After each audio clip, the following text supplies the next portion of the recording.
I'd like to tell people a little bit about Wi-Fi Alliance before we start. So, some of you probably know us well.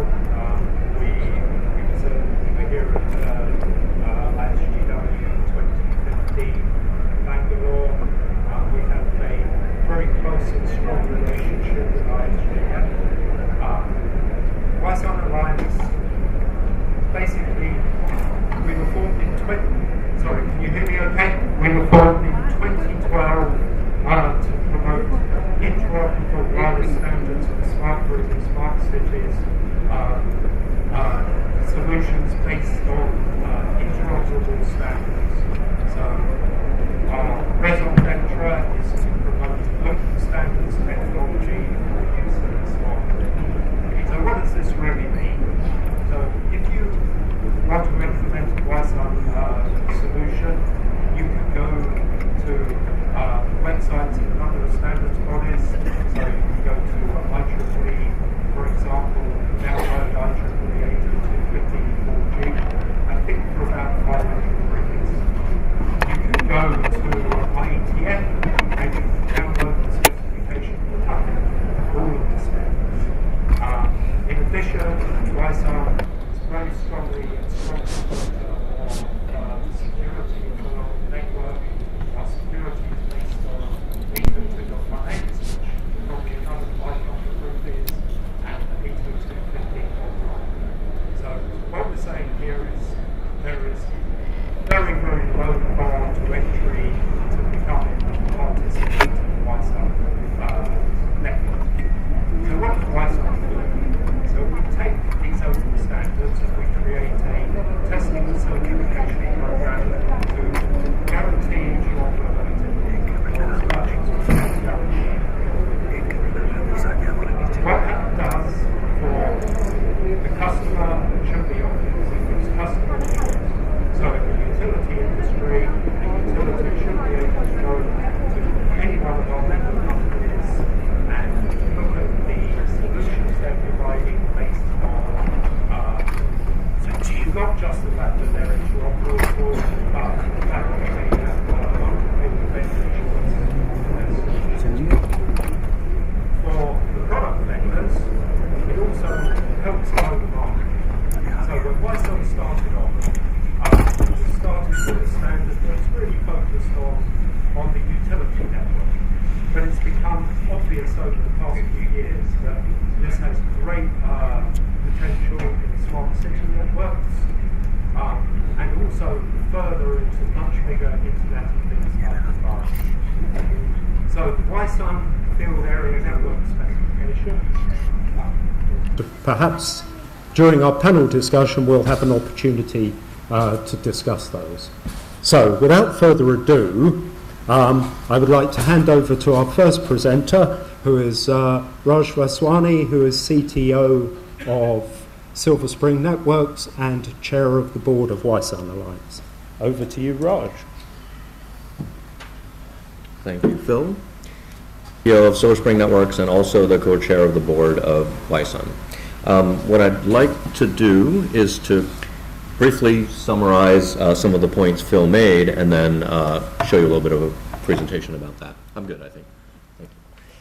So what Phil said was what Wi-Fi is doing and has been doing is to create a interoperability and certification program around being able to take arbitrary products that comply with our specification, and to prove that those are interoperable. So what does that really mean?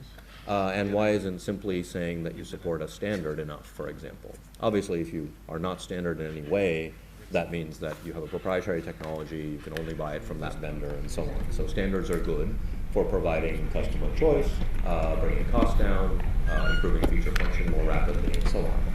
But unfortunately, standards by themselves are not actually enough to do all of those things. And the reason is that a standard specification essentially has lots of options, lots of compromises that were made along the process of finishing the standard. And so while someone could take the standard and implement that without sort of encumbrance, the problem is that different vendors may implement things, different aspects of that standard. So just because someone implements a standard or claims a standard doesn't mean that they are guaranteed to be interoperable.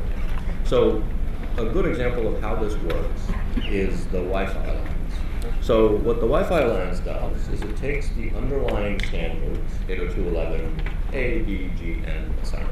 And what it does is it creates a definition of how you should implement aspects of that standard in order to guarantee interoperability.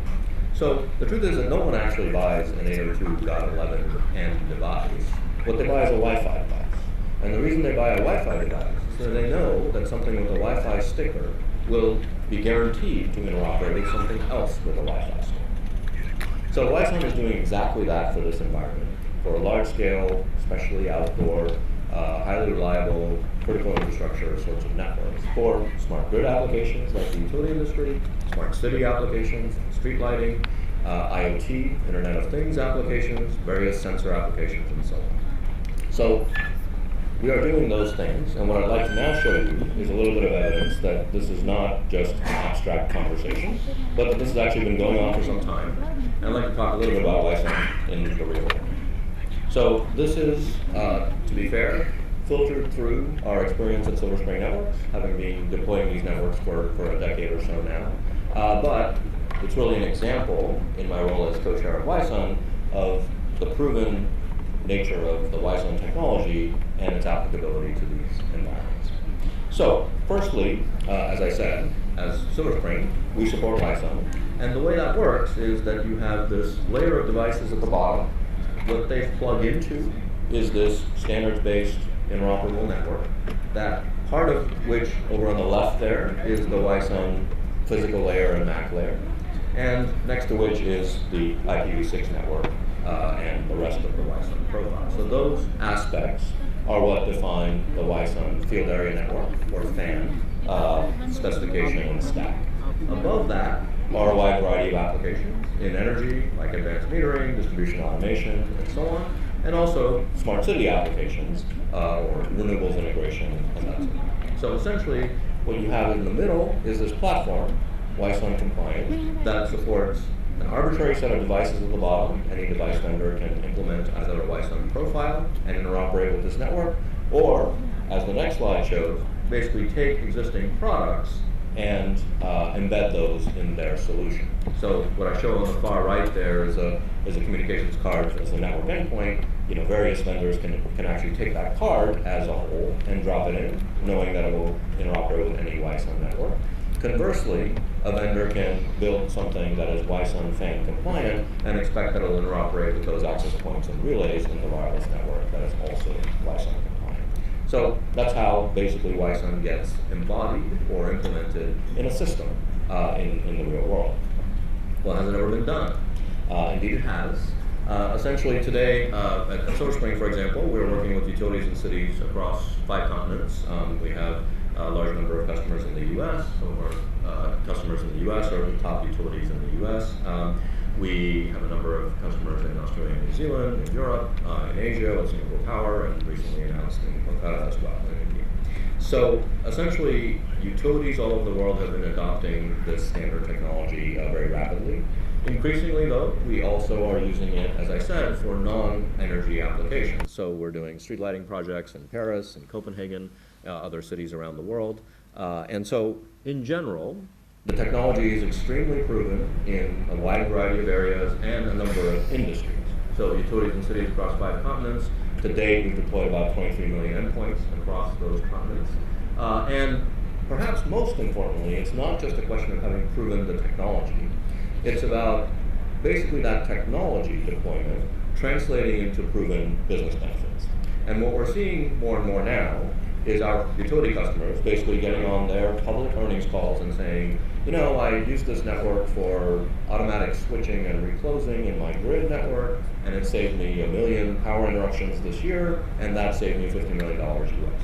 And basically making very bold statements and clear statements about quantitative business results delivered as a result of deploying these technologies. And so what that is doing is delivering those kinds of results while at the same time being able to allow them to drive costs down by essentially being able to choose best-of-breed devices and applications. If you remember the devices in the bottom, they can basically choose whichever devices they like and plug them in the bottom. and build those applications at the top. The way this occurs is that Wi-Sun is really designed for extremely high performance. This is an example, again, real-world measurements across a number of customers of different sizes, showing you sort of various statistics, systems availability. In this case, these are examples of utility meter reading, so with very high kind of meter reading rates and so on. And often in these situations, I put up a slide like this and people say, well, but isn't it different in India? India is difficult. And so when I was a child in India, I guess I didn't realize that the laws of physics actually work differently in India. But it turns out they don't. It turns out that all of this technology is very much proven and deployable and so on. So what I show at the bottom there is a couple of actual deployments, not particularly naming names at the moment, but a couple of proof of concept deployments we did in India with the results over on the left. Basically, extremely high availability for distribution automation and sort of critical distribution grid operation. Very good results for automatic meter reading. Very low end-to-end latency as well. So not just meter reading network, but really an active real-time command and control network to be able to essentially issue commands like connect and disconnect the power, various kinds of on-demand reads, and so on across the network. Very importantly, all proven with actual multiple vendor support. So devices from a number of different vendors interoperating on the same network, and with the network management and provisioning required to make all of that happen. So that's an example of, again, the technology being actually deployed, and also deployed in India, proven to basically deliver those kinds of results. Now, that kind of approach, I think, is intrinsic to this. I may be well standing up here claiming about how these things are proven in lots of places, but they do have to be taken into a region, taken into a customer, taken into an application mix, and verified that it actually produces the results that you expect. So that's what we've been doing over the last year or so, and fortunately, the results are extremely good. So, Phil also mentioned at the top that while this originally started in the energy industry, which had critical needs and the need to kind of deploy these kinds of networks, what we've seen is they've been deploying them across the world, getting actual tangible business benefits. The real trick here is that this is a general purpose technology, not application specific or not specific to the utility industry, very much applicable to smart cities and many of the smart city activities that are going on, and also the generalized Internet of Things. So as an example of that, here's just an example of some of the things that have been going on with that. Electricity meters, lots of them being deployed. As I said, we got over 20 million in service. Somewhere in the world in any 24-hour period, about 10,000 meters on our technology are being deployed. So it's very active and continuing to expand. That's working with about 30 utilities across those 5 continents that I mentioned. But also gas and water metering being deployed with a bunch of customers. Distribution automation, demand response, and basically doing price signaling across this network and so on. So a wide variety of energy applications, so a general multi-application kind of network for energy. But then what we see is streetlights and traffic control, I mentioned Paris and Copenhagen, coming down to things like web portals, and increasingly a mix of, once this network is in place, being able to add new devices to it very easily. This is something Phil mentioned as well about the mesh architecture. So one thing about the mesh architecture compared to a point-to-point network is that it tends to have better, lower cost coverage, better reliability, and so on. But it also is very easy to add a new device to the network because it simply has to talk to the nearest device. So we're seeing a lot of examples like that where, as an example, we deployed a street lighting network in Glasgow. And in Glasgow, what they said was, great, now I have a street lighting network. I'd really like to do pollution sensing and noise sensing in my city as well. Can I just add those? And of course, basically you find a sensor that can integrate with a Wi-Sun compliant network, and off you go. So very importantly, Wi-Sun is also being proven out as being not restricted to something like energy, but being a general networking standard for these kinds of networks. As Phil said, increasingly a global standard for these kinds of networks. So I guess the message I'd like to leave you with is that Wi-Sun is extremely proven as the foundation for smart networks. This is an example of a large ecosystem of devices, device vendors and application vendors around that system.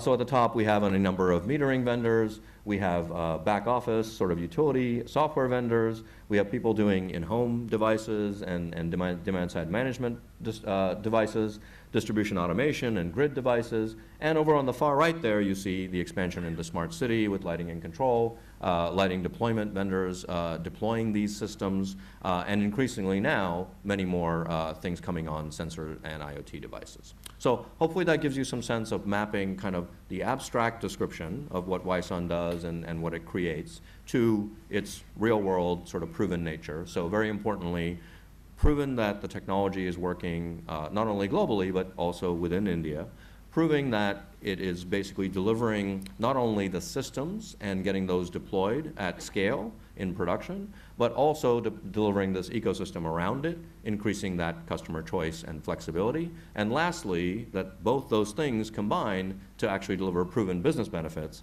which customers are standing up and talking about on a daily basis. So hopefully that gives you some sense about how Wi-SUN works in the real world. And next, Phil, I will hand it back to you. So thank you very much.